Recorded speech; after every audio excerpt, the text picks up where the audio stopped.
morning, welcome to Flooring Models daily vlog. Busy morning so far, just setting up a few things. I've re-edited and sorted out the Airfix B17 Flying Fortress review video, so that will probably be up with you tomorrow. Sorry it's a little bit late, but to be honest I had a bit of trouble with well, the audio, so we've had to sort of shoot some of the parts in there to get the sound all fixed on it, so that is all sorted out. Also got to finish off this afternoon the editing for the A10, so that will be up with you very shortly as well, and that will complete that build as we were saying. I'm going to do sort of a longer last part. I think it'd be more interesting than spreading it out over two and things like that, so get on with that one. This morning though, my plan of action is to get this guy painted. So yesterday we got it all sorted, we got the primer coat onto it, and then we've got a very nice smooth finish for it to go right the way down on, and actually it's quite a nice grey that as it is. But anyway, we are going to be using MRP paints. A couple of the questions came up about it, about like switching over paints and all the rest of it. Differences between acrylic and using lacquer paint and enamel paints. Don't forget the general painting technique is the same for all of them. And I've shifted my paint spraying literally between night and day. I used to spray very thick paint at high air pressure, and when we say high air pressure, anything over 25 psi, which is ridiculous in the actual, you know, great scheme of things. Nowadays I'm using lacquer based paints, but also I'm finding myself doing it with acrylics as well, knocking back that air pressure, thinning the paint a lot more than normal, and then that way you end up with a more, I don't know, smoother paint flow and a smoother finish on your model as well. It takes a lot longer, don't get me wrong. High air pressure thick paint, you can just whack it down and it's a nice quick job. But if you're doing something smaller as well, you can make, I think, more sort of delicate paint jobs, if you like, more smoother finishes, nicer finishes and everything else like that. So I won't worry too much about what paint we're spraying with. You can use the technique the same for whatever it is, because to be honest, this is acrylic down on here. We're going to be using acrylics for doing the pre-shading on this one, and then we're going to be coming in with technically these two colours, which is MRP 98 and 99, which is obviously the white and light gold grey for the sort of camo pattern for this particular jet. But generally the techniques are just the same, so don't be too worried about it, about what it is and where it isn't and everything else like that, because normally if we were doing this colour, my go-to one would be the gun stuff, and quite frankly that is it's like a hybrid.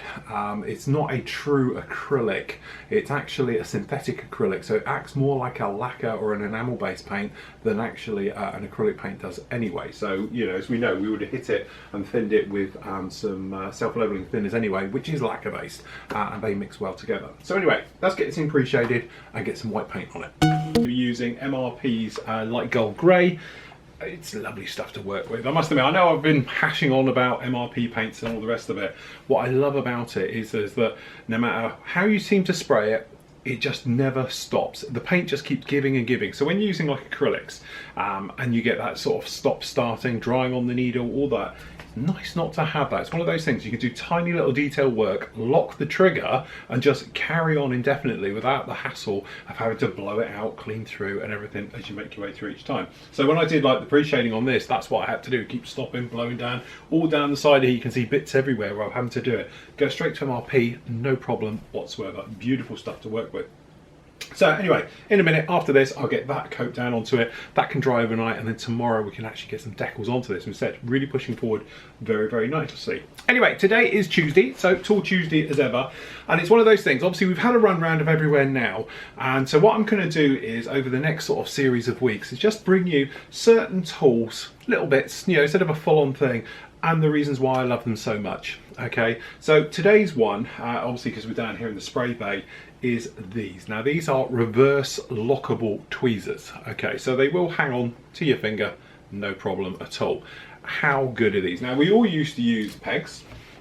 To be honest, is where it comes from. Don't tend them using like clamping onto models and all the rest of it, so it's not like, you know, pegs are great because you can just sort of hold onto things, especially if you get the ones with a little rubber mouth on there, and they'll hold things great. You're not going to really use these on here because the pressure is, the load point is too specific. But what these are great is for just anything you need. So from my point of view, when we've been spraying today, we've just clipped them onto various items to be able to spray, to hold them, to put them down. The great thing is you can do this with them.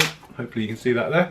Okay, so you can stick them into foam, into cardboard blocks, things like that, or you can just literally balance them on the edge of things. You can balance them on the desk and stuff, and it will hold your part quite securely. Again, it's one of those things where once you use these, they go on and on. And obviously in here I have got a couple of flavors. Let me find the good ones. So this is what started off my career with these. These are Tamiya ones. Now I bought these in a long gone model shop not too far from me when I used to live in Mid Devon. And again, it was one of those things. They're quite expensive. I think it's like $4.99 for the pair. So you actually got one flat and which one is it? This one here.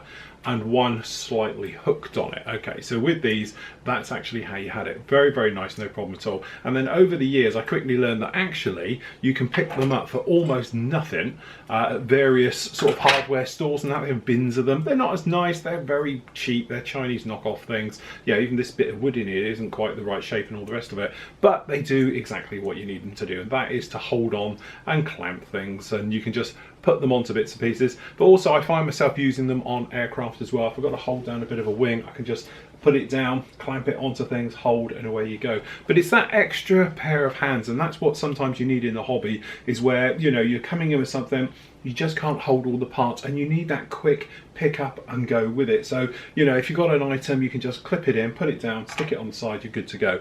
I tend to use these more for painting than anything else. Literally, it's that thing where you can get them and shove them up an exhaust pipe down in there to hold them as you're spraying things, and then I will clamp this, to be honest, in my little vise next to me, and away you go, just like that. So I find them sort of, you know, one of those tools where I have them next to me when you see the other camera angle, and I have them on that big magnet strip, the knife block, all stuck to it. And it's one of those things, it's the thing where you can never have too many either, because trust me, I've got, I don't know what I've got now, probably 10 pairs in total, and I use them all the time. So it is always handy to have reverse tweezers that hold things, and away you go. I did speak before about it'd be nice, and some guys sent me some links to various synthetic materials, rubber coatings, things like that, where you can dip these in and they will grip, you know, not for a long time, they're going to wear out obviously, but it does enable them to hold on. And also somebody sent me some little rubber things that go over the end as well to hold them as well. But the thing is, when you're using things with paints and solvent stuff, they're going to break down and they're going to be nasty. And what I found was when I used the rubber one, I got a little bit of thinners onto it, the thinners physically melted it. So obviously it's just a cheap bit of rubber and all the rest of it like that. So, but this is my recommendation for today. This is a slightly different one. This one's just all metal, it hasn't got the little wooden bits on there, but again, reversed access or reverse locking tweezers. Absolutely fantastic. Don't get them combined with things like these. These are properly lockable tweezers. So these are like forceps ones. They're geared on the back. You can lock them to hold. They're too much fiddly and all the rest of it.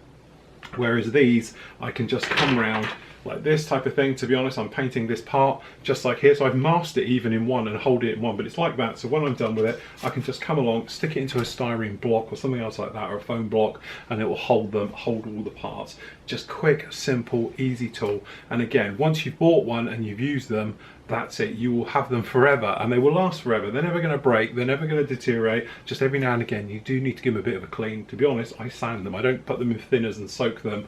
I will literally come across and I will come along, and it's looking a bit ropey, and I will literally just come in, and you can see through all the different layers of paint, and I will sand them clean, and then we just give them a wipe afterwards. You can pop in here with a knife and all the good stuff like that, but as you say, this has got lots and lots of coats of paint in it. But just every now and again, you just get in there, give them a clean, and you'll find that the teeth are cleaned up and everything else like that, and they will work just as good as new. And that's literally what you need. So there we go, that's my top tip for today: reverse action tweezers. But you can never beat normal ones as well, so you're always going to need ones. And to be honest, again, these are the cheapest of the cheap. I think they come out of a set of something with lots of them down in there, but again, really nice to have normal sets of tweezers. And as you know, I've got some very fine pointy ones for holding tiny parts, some bigger flatter ones, but just normal traditional tweezers.